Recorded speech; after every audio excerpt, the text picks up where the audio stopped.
یہ واقعہ آج سے 3500 سال پہلے پیش آیا تھا۔ فرعون کے ڈوب کر مرنے کے بعد سمندر نے اس کی لاش کو اللہ کے حکم سے باہر پھینک دیا، جبکہ باقی لشکر کا کوئی نام و نشان نہ ملا۔ مصریوں میں سے کسی شخص نے ساحل پر پڑی اس کی لاش پہچان کر اہل دربار کو بتایا۔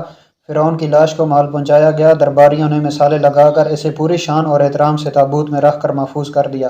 خنوت کرنے کے عمل کے دوران ان سے یہ غلطی ہو گئی تھی کہ فرعون کیونکہ سمندر میں ڈوب کر مرا تھا اور مرنے کے بعد کچھ عرصہ تک پانی میں رہنے کی وجہ سے اس کے جسم پر سمندری نمکیات کی ایک تہہ جمی رہ گئی تھی، مصریوں نے اس کی لاش پر نمکیات کی وہ تہہ اس طرح رہنے دی اور اسی طرح خنوت کر دیا۔ وقت گزرتا رہا، زمین و آسمان نے بہت سے انقلاب دیکھے جن کی گرد کے نیچے سب کچھ چھپ گیا، حتیٰ کہ فرعونیوں کی خنوت شدہ لاشیں بھی زمین کی تہوں میں چھپ گئیں۔ ان کے نام صرف کتابوں، ان کی تعمیرات اور لوگوں کے ذہنوں میں رہ گئے۔ اس واقعے کے 2000 سال بعد اس دنیا میں اللہ کے آخری نبی حضرت محمد صلی اللہ علیہ وآلہ وسلم تشریف لائے۔ ان پر نازل ہونے والی آخری کتاب میں فرعونیوں کے قصے بڑی تفصیل کے ساتھ بیان کیے گئے تھے، اور اسی سلسلے میں اس فرعون کا جسم محفوظ کرنے کی بابت آیت بھی نازل ہوئی تھی کہ جس کی سچائی پر سب اہل ایمان کا پختہ یقین تو تھا، لیکن وہ سمجھنے سے قاصر تھے کہ اس خدائی کا دعویٰ کرنے والے کی لاش کہاں محفوظ کی گئی اور کیسے اسے عبرت کا نشان بنایا جائے گا۔ 1871 میں مصر کے ایک شہر الغورینیہ سے تعلق رکھنے والے احمد عبد الرسول کو فرعونیوں کی خنوت شدہ لاشوں کی طرف جانے والے خفیہ راستے تک رسائی مل گئی۔ احمد عبد الرسول نودرات چوری کر کے بیچا کرتا تھا۔ ایک دن وہ دریائے نیل کے کنارے کے قریب تبیسہ کے مقام پر اسی سلسلے پھر رہا تھا، جب اسے ایک خفیہ راستے کا پتہ چلا۔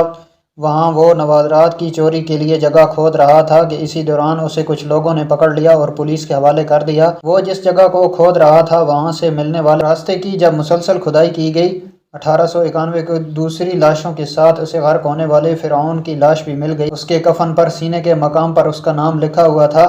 ان لاشوں کو ماہرین قاہرہ لے گئے۔ جب ان لاشوں کا تفصیل سے جائزہ لیا گیا تو فرعون والی لاش پر جمی نمکیات کی تہہ سے تصدیق ہوگی کہ یہ وہی فرعون ہے جسے اللہ نے پانی میں غرق کر کے بدترین انجام سے ہمکنار کیا تھا۔ یہ بہت بڑا واقعہ تھا۔ اس کی تصدیق کے لیے دنیا بھر کے ماہرین آثار قدیمہ اور سائنسدان مصر کی طرف امٹ پڑے۔ مختلف سائنسی ٹیسٹ کرنے کے بعد دنیا بھر کے سائنسدانوں نے تصدیق کر دی کہ دوسری سب لاشوں کی نسبت صرف فرعون کی لاش پر ہی سمندری نمکیات کی تہہ جمی ہوئی تھی۔ اس تصدیق کے بعد اسے فرعون کی لاش قرار دے کر عجائب گھر میں محفوظ کر دیا گیا۔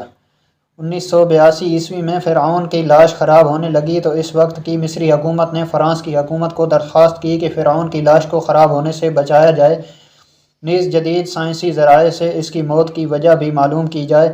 چنانچہ مصری اور فرانسیسی حکومت نے مل کر لاش کو فرانس لے جانے کا انتظام کیا۔ جب فرعون کی لاش کو فرانس پہنچایا تو ایئرپورٹ پر اس دور کے فرانسیسی صدر بذات خود حکومت کے اعلیٰ عہدیداروں اور تمام وزراء اور فوج کے افسران کے ساتھ استقبال کے لیے موجود تھے۔ فرعون کی لاش کا استقبال کسی عظیم زندہ بادشاہ کی طرح کیا گیا۔ فوجی دستوں نے سلامی دی۔ فرعون کی لاش کو ماہر ڈاکٹروں کی ٹیم کے حوالے کیا گیا۔ اس ٹیم کی سربراہی ڈاکٹر مورس بوکائے نے کی تھی۔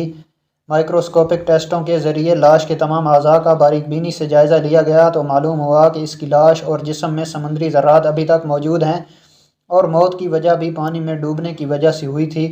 ایک بادشاہ کی موت پانی میں ڈوبنے کی وجہ سے ہو، یہ ڈاکٹر مورس کے لیے حیرت کی بات تھی۔